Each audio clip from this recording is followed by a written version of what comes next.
जिम्मेदारियां बढ़ती गई और नज़दीकियां घटती गई। कहाँ ध्यान है आपका? देखो तो चाय ठंडी हो गई। अभी रमेश जी कुछ कहते उससे पहले ही उनका पोता पारस भी बीच में कूद पड़ा। हाँ दादी, पता नहीं दादाजी किन ख्यालों में डूबे हैं। देखो ना कितनी बढ़िया सीरीज लगाई है मैंने इनके लिए, लेकिन इनका यह ध्यान ही नहीं। अरे भाई, तेरी दादी के अलावा हम किनके ख्यालों में डूब सकते हैं? और तुम देखो ये सब, हमें तो ये सीरीज वीरीज समझ नहीं आती।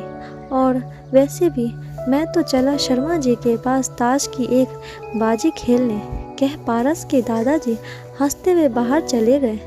दादाजी की बात सुन पोते पारस के साथ साथ उसकी मम्मी भी मुस्कुराए बगैर ना कर सकी। हाँ दादी, जरूर शर्म से दोहरी हुई जा रही थी। पारस वो अपने ससुर के जाने के बाद बहू रीमा अपनी सास को छेड़ते हुए बोली, देख लो मम्मी जी, पापा जी इस उम्र में भी आपको कितना प्यार करते हैं। हमेशा आपका नाम ही उनकी जुबान पर रहता है।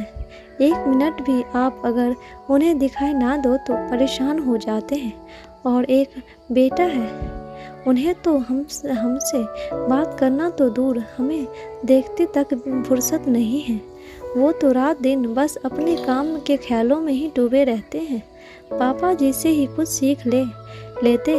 अरे बहू, बुढ़ापे में आकर फुर्सत लगी है उन्हें भी अब मेरे साथ समय बिताने की, नहीं तो ये भी ऐसे ही थे। वैसे शादी के शुरू के कुछ सालों को छोड़ दूं तो मुझे भी याद नहीं तेरे ससुर के साथ बैठ फुर्सत से कभी मन की दो बात कर पाई है मैं। उन शुरुआती दिनों की बात है तो हम घर गृहस्थी व बच्चों की जिम्मेदारियों में ऐसे उलझ जाते हैं कि चाहकर भी एक दूसरे को समय नहीं दे पाते। वैसे बहू, तेरी बात से मुझे अपनी शादी के शुरू के दिनों का एक मज़ेदार किस्सा याद आ गया। मम्मी जी सुनाओ ना, रीमा उत्सुकता से बोली। बहू, हमारे समय में शादी के बाद लड़कियां कई दिन क्या कभी कभी महीना भर भी अपने मायके रुकने जाती थी। एक दो बार तो मेरी सास ने भी मुझे खुशी खुशी भेज दिया।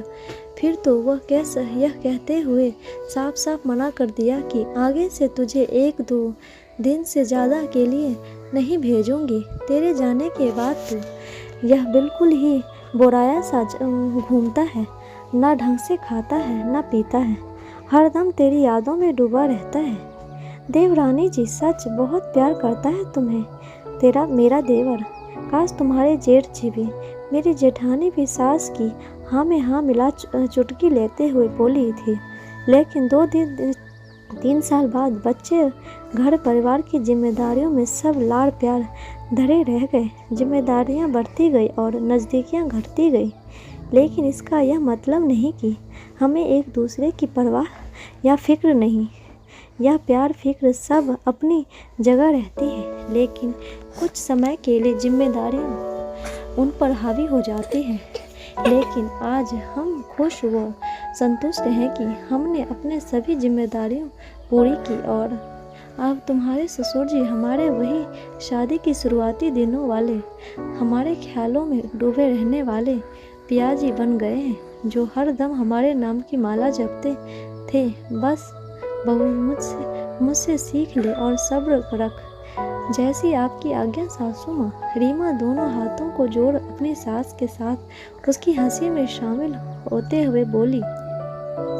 दोस्तों, आपको ये कहानी कैसी लगी कमेंट बॉक्स में ज़रूर बताइएगा और लाइक शेयर सब्सक्राइब ज़रूर कीजिएगा। धन्यवाद।